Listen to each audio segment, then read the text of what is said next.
दुनिया हमें डायबिटीज़ का पिता द वर्ल्ड कहती है को जो धीरे धीरे भारत को बीमार बना रहा है। द हॉर्लिक्स कॉम्प्लान अपने इंटरव्यू में जब एक इन्फ्लुएंसर ने इस मुद्दे को उठाया तो ब्रांड ने लीगल नोटिस भेज दिया। क्यों? नमस्ते दोस्तों, स्वागत है आपका तहरीर इंडियन पर। आज हम उस दुश्मन की बात करेंगे जो आपके घर में घुस चुका है। वो आपके किचन में है, आपके बच्चों के लंच बॉक्स में है, शायद इस वक्त आपके हाथ में भी। हम बात कर रहे हैं उन बड़े फूड ब्रांड्स की जिन पर हम आँख बंद करके भरोसा करते हैं। दुनिया हमें डायबिटीज़ का पिता द वर्ल्ड कहती है। हर घर में बीपी, थायराइड, हार्ट की बीमारियां आम हो गई हैं। क्या आपने कभी सोचा है क्यों? क्या ये सिर्फ हमारी बदली हुई लाइफस्टाइल है या फिर ये एक प्लांट पॉइजनिंग है? बड़े बड़े सेलेब्स जिन प्रोडक्ट्स का ऐड करते हैं, क्या वो खुद उन्हें कभी हाथ भी लगाते हैं? आज हम द रियल इंडियन पर एक्सपोज करेंगे उन मार्केटिंग झूठों को, उन हिडन केमिकल्स को और उस पाम ऑयल और शुगर के खेल को जो धीरे धीरे भारत को बीमार बना रहा है।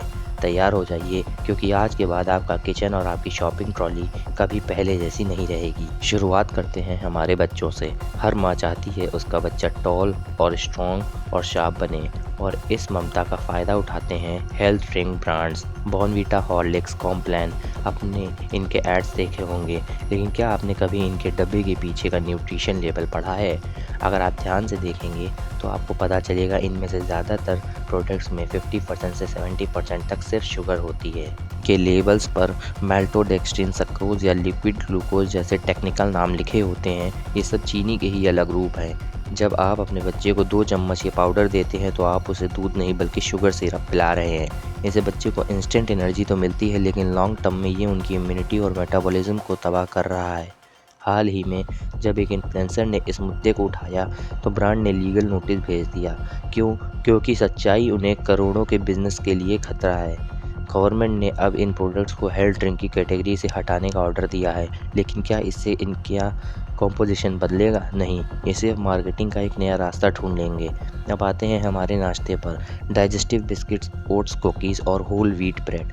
सुनने में कितना हेल्दी लगता है ना, लेकिन सच्चाई ये है कि ब्राउन ब्रेड अक्सर सिर्फ फ्राइड ब्रेड होता है, जिसमें कैरामल कलर 150C मिलाया जाता है ताकि वो ब्राउन दिखे। आप आटा समझकर उसे खरीदते हैं, लेकिन उसमें 70 to 80% मैदा ही होता है। और वो ओट्स और डाइजेस्टिव बिस्किट्स, उनका मेन इंग्रेडिएंट होता है मैदा, शुगर और पाम ऑयल। ओट्स सिर्फ 2% या 5% होते हैं, सिर्फ नाम के लिए, ताकि पैकेट पर फोटो लगाई जा सके।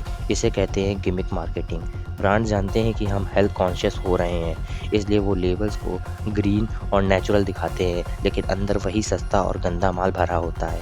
एक ऐसा इंग्रेडिएंट जो लगभग हर पैक्ड फूड में है, वो है पाम ऑयल। इंडिया दुनिया का सबसे बड़ा पाम ऑयल इंपोर्टर है। क्यों? क्योंकि ये सबसे सस्ता है, मगर ये आपके दिल का सबसे बड़ा दुश्मन है। पाम ऑयल में सैचुरेटेड फैट्स बहुत ज़्यादा होते हैं जो आर्टरीज को ब्लॉक करते हैं। आप चिप्स का पैकेट उठाइए, नमकीन देखिए या अपनी फेवरेट चॉकलेट, हर जगह आपको वेजिटेबल फैट या पाम ऑयल मिलेगा। यहाँ तक कि कुछ बड़े बड़े ब्रांड्स अपने फ्रोज़न डेजर्ट्स में दूध की जगह पाम ऑयल यूज़ करते हैं। यूरोप और यूएस में कई ब्रांड्स पाम ऑयल का यूज़ कम कर रहे हैं या फिर बैन कर रहे हैं, लेकिन इंडिया में ये धर्राले से इसलिए बिक रहे हैं क्योंकि हमारा रेगुलेशन कमज़ोर है और हमारी जनता सस्ता खोजती है। ब्रांड्स हमारी सेहत से ज़्यादा अपने प्रॉफिट को प्रायोरिटी देते हैं।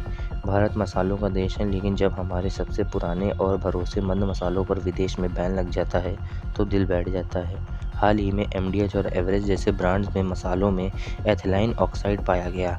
ये एक ऐसा केमिकल है जो पेस्टिसाइड की तरह यूज़ होता है और इससे कैंसर होने का खतरा होता है। सिंगापुर और हांगकांग में इन मसालों को अपने मार्केट से हटा दिया, लेकिन इंडिया में ये महीनों तक बिकते रहे। क्या हमारे मसाले सिर्फ खुशबू नहीं बल्कि जहर भी फैला रहे हैं? जब मसाले पैसे जाते हैं तो उनमें मिलावट करना सबसे आसान होता है। लाल मिर्च में ईंट का चूरा या पॉइजनस कलर्स मिलाना अब आम बात हो गई है। हमारा खाना स्वादिष्ट तो है, लेकिन क्या वो सेफ़ है?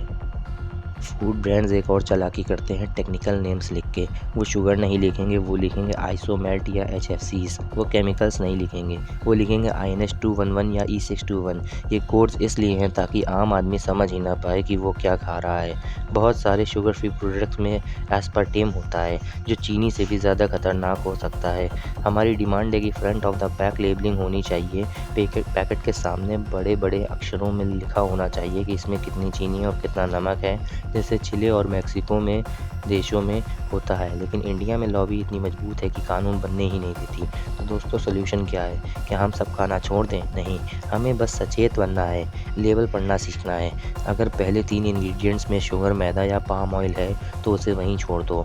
जितना हो सके अनप्रोसेस्ड खाना खाओ, घर का बना खाना, लोकल फल और सब्जियाँ। सोशल मीडिया पर सवाल उठाओ, जब हम सवाल पूछेंगे तभी ये ब्रांड्स बदलेंगे। याद रखिए, आपका पेट कोई डस्टबिन नहीं है जिसमें ये कंपनीज अपना कचरा भर सकें। अपनी सेहत की चाबी अपने हाथ में रखिए। आपको कौन सा फूड ब्रांड सबसे ज़्यादा धोखेबाज लगता है, कमेंट में ज़रूर बताएं।